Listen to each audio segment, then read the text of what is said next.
তো গাইস এখানে দেখো সব রকম সবজি কাটাকুটি হয়ে গেছে। 11 রকম সবজি আছে, দেখো তোমাদের দেখাই চলো। প্রথমে ঢ্যাঁড়স, এটা কড়াই, পটল, বেগুন, উচ্ছে, কুমড়ো, চিচিঙ্গে, ওল, যেটা আমাদের করতেই হয় আর কি, মাস্ট বলা যায়।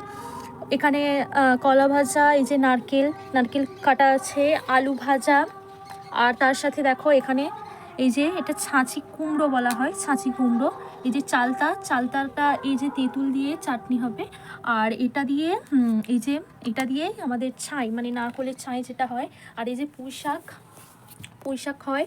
আর তার মধ্যে দেখো আলু কুমড়ো দিয়ে, এই যে কাঁচা লঙ্কা দিয়ে আমার দিদা কি সুন্দরটাই সাজিয়ে নিয়েছে। তো চলো তোমরা একটু দেখে নাও।